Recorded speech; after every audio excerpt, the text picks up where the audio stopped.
हे guys, very good morning. So ये तीसरी video है हमारी ज्योग्राफी घटना चक्र की सीरीज़ का। जो हम इस चैप्टर में बात करने वाले हैं वो विषय है भारत और कर्क रेखा। तो ट्रॉपिक ऑफ कैंसर के बारे में बात करेंगे। मैंने आपको समझाया था पिछले वीडियो में कि अगर मान लेते हैं कि ये हमारा अर्थ है, ठीक है, तो अर्थ को मैंने बताया था कि अर्थ का जो ये मिड वाला हिस्सा है ये इक्वेटर होता है, भूमध्य रेखा होती है। और ये जो अक्षांशीय रेखाएं जो होती हैं, जो सतह के समानांतर जो हैं, इसको अक्षांश रेखाएं कहते हैं। तो 0 डिग्री की जो अक्षांश रेखा है इसको भूमध्य रेखा या विषुवत रेखा कहते हैं।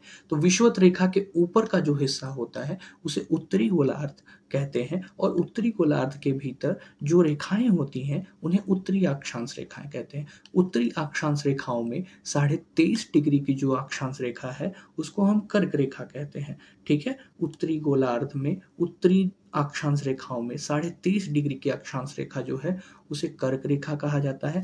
कर्क रेखा भारत में 8 राज्यों से होकर के गुजरती है। स्टार्ट होती है गुजरात से, गुजरात आता है, फिर राजस्थान आता है, राजस्थान के बाद मध्य प्रदेश आता है, मध्य प्रदेश के बाद छत्तीसगढ़, छत्तीसगढ़ के बाद झारखंड आता है, झारखंड के बाद पश्चिम बंगाल आता है, फिर नॉर्थ ईस्ट के 2 स्टेट त्रिपुरा और मिजोरम आता है। एक बार फिर रिवाइज कराते हैं।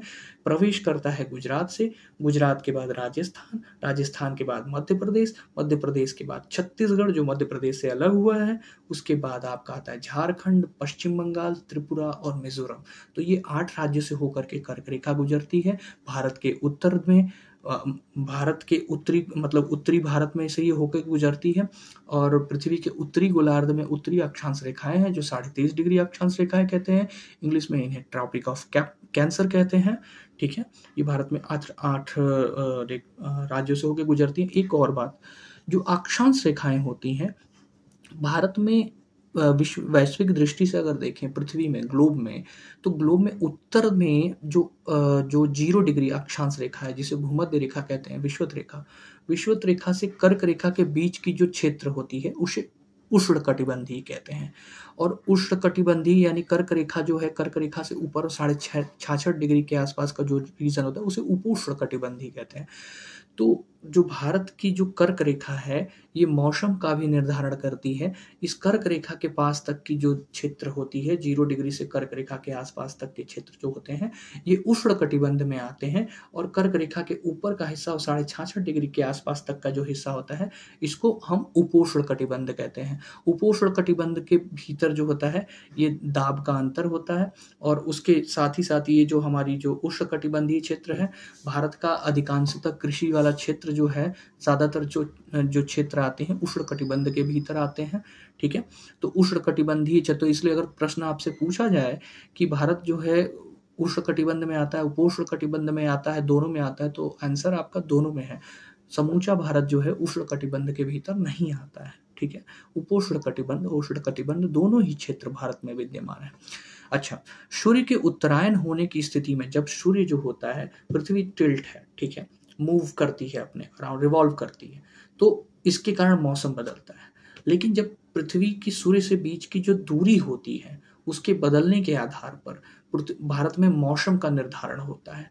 जब अपसौर की स्थिति होती है तो अलग मौसम होगा, जब उपसौर की स्थिति होगी तो मौसम अलग होगा। अर्थात कहने का आशय ये है कि जब सूर्य का मूवमेंट जब ऊपर की ओर होगा, पृथ्वी में उत्तरी गोलार्ध में होगा, उत्तरायण होगा पूरब, तब उत्तरी गोलार्ध में क्या होगा, गर्मी आएगी, ठीक है। उस समय आपके उत्तरी गोलार्ध में सूर्य के उत्तरायण होने की स्थिति में दिनों की अवधि बढ़ेगी, गर्मी आएगी। और ये स्थिति जो होती है 21 जून के बाद जो होता है, सूर्य का जो उत्तरायण की स्थिति होती है वो सर्वोच्च बिंदु होता है। मतलब सबसे ज़्यादा जो होती है उत्तरायण की मैक्सिमम जो टी पॉइंट, या जिसे कह सकते हैं कि सैचुरेशन लेवल होता है, मैक्सिमम पॉइंट जहाँ तक ये सूर्य ऊपर जाता है वो 21 जून है। उसके बाद ये फिर से दक्षिणायन की स्थिति होता है। और प्रारंभ कब से होता है, तो 25 दिसंबर का जो दिन है, जो बड़ा दिन के रूप में हम मनाते हैं, तो इसके बाद जो देखते हैं आप कि ठंडी धीरे धीरे धीरे कम होती जाती है। क्यों होती जाती है? क्योंकि जो दक्षिणी गोलार्ध में हमारा सन चला गया था उसका मूवमेंट धीरे धीरे उत्तर की दिशा में हो रहा है। जब सन का मूवमेंट उत्तर दिशा की तरफ होगा तो इससे सन लाइट की इंटेंसिटी बढ़ेगी। इंटेंसिटी जब बढ़ेगी तो क्या होगा, धीरे धीरे गर्मी बढ़ेगी। इसीलिए उत्तरी गोलार्ध में धीरे धीरे गर्मी बढ़ती है 25 दिसंबर के बाद से, ठीक है।